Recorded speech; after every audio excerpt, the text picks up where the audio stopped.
Hello friend everyone. दोस्तों मैं आज एक अहम टॉपिक पर जो है डिस्कस करूंगा। वो डिस्कस है हाथरस रेप कांड। यानी हाथरस रेप कांड में जो है आज क्या ये पॉलिटिकल कलर्स दी जा रही है या ये एक्चुअल रेप है या नहीं है। क्या एजुकेटिव बॉडी जो है इसे रेप को डिक्लाइन करती है। ये सारे फैक्ट को मैं आज चेक करूंगा। चेक करने के बाद ये जो मेरा ये जो है तीसरी वीडियो मैं आपको बना चुका हूँ। ये तीसरा वीडियो है और ये तीसरे वीडियो में ख़ास बात ये है कि ये पूरे के पूरे सेशन देखिए। अगर एक अच्छा फैक्ट समझने के लिए पूरा पेशेंस लेना पड़ता है और उसके अकॉर्डिंग जो है आप ये समझ पाएंगे एक्चुअल क्या है। तो एवरीवन दोस्तों मैं ज़्यादा टाइम न लेते हुए मैं फैक्ट पे आता हूँ। फैक्ट ये है कि आज जो दिनेश वर्मा जी जो है इन्होंने कहा कि एक्चुअल रेप नहीं हुआ है। ये उन्होंने ये कहा कि ये रेप को जो है बेवजह दूर दिया जा रहा है, ये जो है ये फॉल्स है। यानी उन्होंने कहा कि रेप को फॉल्स किया गया। दूसरा ये सवाल पूछा गया कि क्या नाम है लाश को जो है बॉडी को जो है रात में क्यों जलाया गया। देखिए ये बहुत ही अहम विषय है। पूरा देश की जनता ये जानना चाहती है कि रात में 2 बजे जो बॉडी जलाई गई है ये क्यों जलाई गई है। अब ये कहीं ना कहीं पूरे देश की जनता के सामने जो है ये संदिग्ध पैदा करता है और ये पूरे देश की जनता ये समझ चुकी है कि लड़की के साथ अन्याय हुआ है, अनजस्टिस हुआ है और उसे जस्टिस मिलना चाहिए। यानी कहने का इंटेंशन ये है कि लड़की को जो घटना हुई है वो पूरी तरीके से ये कन्फर्मेशन होता है कि उसके साथ जो है रेप हुआ है। अब ये जो ये क्या नाम है संदीप जो रवि से जो है कहती हैं। अब मैंने आपको एक स्टेटमेंट बताना चाहता हूँ।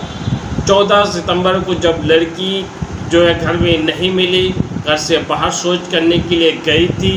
वो जो है एससी घराने से ताल्लुकात रखती थी और वो जो है इस तरीके से वो घर से बाहर शौच करने निकली थी। वो क्या नाम है कुछ लोगों का ये कहना है कि अगर रेप हुआ है तो कुछ टर्म में लड़की चिल्लाती मेरे साथ रेप हुआ है या रेप हुआ, कहीं किसी तरीके से कोई पड़ोस में किसी की चीख तक नहीं सुनी। और ये जो है अगर 2 लोग थे 3 लोग थे तो किस तरीके से उनको दबा रहे थे। ये नहीं कहने का वो लड़की की जो बयान दे रही है उस बयान के मुताबिक 2 लोग थे। 1 महीना पहले भी ये प्रयास किया जा चुका था। उस प्रयास के मुताबिक ये हुआ कि वो जो है लड़की बच चुकी थी और दूसरे बार उसके साथ फिर रेप करने की कोशिश की और रेप वो कमिट हो गया। रेप कमिट होने के पश्चात ये हुआ कि जो लड़की के बयान है वो बयान किस सेक्शन में जो है कंफर्मेशन होता है। जब जिस समय लड़की आपको ज़िंदा होती है तो मैं बताता हूँ कि वो बात ये यानी कानूनी शहादत के जो सेक्शन है 157 में जो है वो कोरोबरेशन करती है। यानी साक्ष्य अधिनियम की धारा 157 के तहत 157 के तहत जो है वो रिलेवेंसी होता है। अब उसके बाद में जब वो लड़की डेथ हो चुकी है तो 32(1) यानी 32(1) के तहत जो है मैं आपको बताना चाहता हूँ 32(1) क्या कहता है। 32(1) ये कहता है कि आपको बता रहा हूँ 32(1) क्या कह रहा है। 32(1) ये कहता है case when it's related to cause of death, यानी डेथ के जो है क्या है जब वो मृत्यु के कारण से संबंधित हो। इसमें यह कहा गया है कि when the statement is made by a person as to the cause of death or to any of circumstances of the transaction which result in death in a case in which the cause of that person's death comes into question. Such statements are relevant. Such statements are relevant whether the person who made them was or was not at the time when they were made under exception of death and whatever may be the nature of the proceeding in which the cause of death comes into question। यानी कहने का मतलब ये है कि लड़की ने जो बयान दी है वो बयान जो है या मरने के जो है वो मर चुकी है। यानी एक कहा जाता है कि कोई जब दुनिया छोड़ता है तो झूठ लेके नहीं छोड़ता है, वो अपने ईश्वर से मिलना चाहता है, तो ईश्वर से मिलने के बाद ये होता है कि वो कभी झूठ बोल नहीं सकते, यानी मुख में लिए असत्य जो है परमात्मा से नहीं मिलता है। तो ये कहने का तात्पर्य 32 के तहत जो है वो लड़की जो है पूरी तरीके से उसके जो स्टेटमेंट हैं ये मान लीजिए कि उसने पूरी तरीके से सत्य है और सेल्फ डीम्ड फिट है। इस तरीके से कोई इस सेक्शन को जो है कोई जो है डिक्लाइन नहीं कर सकती है। अभी भी देखिएगा मेरा एक ही रिजल्ट होगा कि यही इस सेक्शन के तहत जो है 3 दोषियों को जो है 376D के तहत जो है उनको क्या नाम है गैंगरेप के तहत सज़ा मिलेगा। 302 के तहत जो है उन्हें जो है आजीवन कारावास और हत्या की सज़ा तय की जाएगी। और उसके साथ साथ जो है मैं एक और बात बताना ये चाहता हूँ कि आज जो मुझे सुनने में यह आया है कि रेप में जो है पीड़ित परिवार यानी पीड़िता के परिवार के साथ जो नार्को टेस्ट यानी नार्को एनालिसिस टेस्ट कराया जाएगा। ये नार्को एनालिसिस टेस्ट जहाँ मेरा कहने मतलब है कि अगर पुलिस को ये डाउटफुल हो, अगर क्रेडिबल जो है कहीं क्रेडिबल विटनेस मिल रहा हो या क्रेडिबिलिटी इन्फॉर्मेशन मिल रहा हो तो उसको आप एक्यूज मानकर जो है एफआईआर दर्ज कर लीजिए। क्या है एक्यूज मानकर उसको एफआईआर दर्ज कर लीजिए। अगर आपको जो है क्रेडिबल इन्फॉर्मेशन मिल रहा है कि किसी न किसी तरीके से ये इनके घर वाले या इनका भाई भी शामिल है उस घटनाक्रम में, जैसे आप लोग उसे बचा ही रहे तो उनको एफआईआर जो है कर लें। एफआईआर करने में कोई देर नहीं होनी चाहिए क्योंकि डिले नहीं होनी चाहिए। आपको एफआईआर दर्ज करने के बाद में जो है आपको इन्वेस्टिगेशन करना चाहिए। और इन्वेस्टिगेशन ये है कि आप उनके भाई नार्को एनालिसिस कराना। अब नार्को एनालिसिस के बारे में मैं आपको बता चुका हूँ कि इसके बारे में भी जो है केस लॉ भी आ चुके हैं। वो केस लॉ में आपको कल बताया था, आपके सलाह के कुछ गाइडलाइंस भी है वो मैं बताने वाला हूँ। यानी कहने का तात्पर्य ये है कि आप जो है नार्को एनालिसिस करा सकते या नहीं करा सकते। पहली बात है कि जो अमेरिका का जो कंसेप्ट है, यूनाइटेड स्टेट ऑफ अमेरिका का जो कंसेप्ट है वो जो है विक्टिम का भी और उसके बाद में विटनेसेस का भी नार्को एनालिसिस होता है। यानी नार्को एनालिसिस ये है कि मेरा एक राइट्स है मैं चुप रहूँ, यानी चुप रहना की भी अधिकार हमें यहीं से मिलता, मैं चाहे दूँ या न दूँ। अब किसी को इंटरेस्ट ऑफ जस्टिस का ग्राउंड लेकर जो है आप एनालिसिस के तहत जो नार्को एनालिसिस कराते हैं, ये जो है इंटरप्रिटेशन ऑफ कॉन्स्टिट्यूशन का क्वेश्चन है।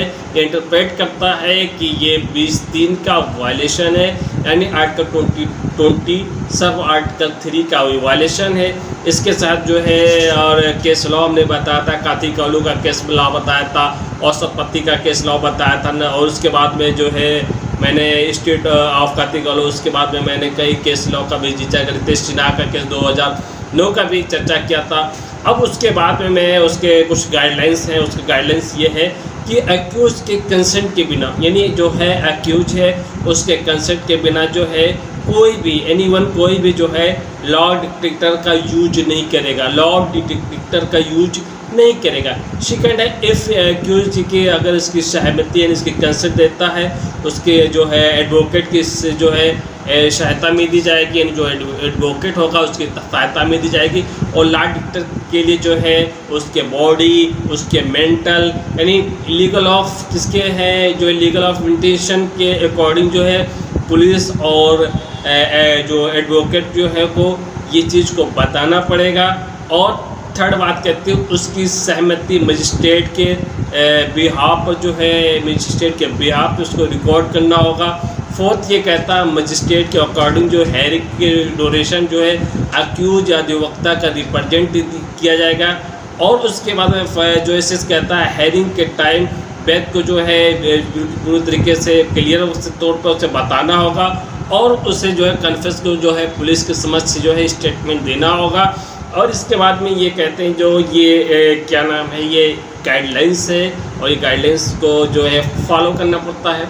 अब ये जो मैंने जो रिपोर्ट बताई उस रिपोर्ट के तहत क्या सत्य है ये पूरी प्रकरण जो है इस बात की जान लीजिए कि जहाँ तक के लॉ में जो है किसी तरीके से उसके परिवार को जो है नार्को एनालिसिस कराया जा रहा है तो एक बार नोट कर लीजिए उसे बलि का बकरा बनाया जा रहा है, केस को दबाने के लिए किया जा रहा है। यानी एक तरीके से पीड़िता परिवार को जो है टॉर्चर किया जा रहा है। टॉर्चर करने के पश्चात उसे बार बार एक तरीके से उसे न्याय न देकर उसको प्रताड़ित किया जा रहा है, उसे दिलासा न देकर उसे गलत बयान भी दिया जा सकता है जिसका केस है जिस फैक्ट पे है वो, ताकि पूरा फैक्ट जो है, पूरा नेचर जो है चेंज हो जाए। उसको हत्या से कहीं कोई और हत्या किया है, यानी केस को जो है पूरे बॉडी जो है वो बॉडी डाउटफुल करने वाली है। और इस केस को जो जिस तरीके से केस है वो रेप नहीं मानेगी। लास्ट में ये होगा सीबीआई रिपोर्ट भी नहीं मानेगी। स्टेटमेंट जो लड़की दी है उस स्टेटमेंट को कहेंगे कि इसके साथ जो बयान के साथ टेम्पर किया गया है और ये जो वीडियो रिकॉर्ड है ये सही तरीके से प्रमाणित नहीं होता है। यानी इतनी बड़ी झूठ, इतनी बड़ी फॉल्स प्रेजेंसी या कई लोग लगे हुए हैं, तो क्या उसे रेप उसे नहीं माना जाएगा, पीड़ित परिवारों के साथ न्याय नहीं मिलेगा। इस बात की सच है कि सारे जो सबूत आए हैं, सबूत जो है पीड़ित के अगेंस्ट हैं। सारी रिपोर्ट जो है पीड़ित के अगेंस्ट है, उसके फेवर में नहीं है। ये फेवर में है, संदीप के फेवर में, रवि के फेवर में रिपोर्ट है कि उनको बचाती है रिपोर्ट। यानी आप जो लीगल इंटेंशन है, लीगल इंटेंशन ये कहता है जब तक जो है किसी अन्य व्यक्ति ने उसके साथ किया है, कोई सरकमस्टेंसेस एविडेंस भी मिल रहे हैं, पीस ऑफ एविडेंस डाइट डिक्लेरेशंस के मिल रहे हैं, पीस ऑफ जो है एविडेंस कोऑपरेशन भी मिल रहे हैं, यानी सारे एविडेंसेस मिल रहे हैं। और उसके बाद में 201 के ऑफिस या जो बॉडी को जो है रातों रात जो है उसके एविडेंसेस को जो है छुपाने का काम किया गया है। यानी उसके रात में जलाने की क्या उचित होती थी, यानी रात में उसकी बॉडी को जला दिया गया। तो ये बात को कहीं ना कहीं प्रमाणित होता है कि उसके साथ रेप हुआ है। प्रशासन पूरी तरीके से उसे अक्यूज को डिफेंस के तरीके से बचा रही है। मैं माननीय सुप्रीम कोर्ट या जो है हाई कोर्ट के जो है न्यायालय से ये आग्रह करना चाहता हूँ कि ये जो हाथरस रेप कांड है बहुत ही जो है बहुत ही सीरियस नेचर का केस है।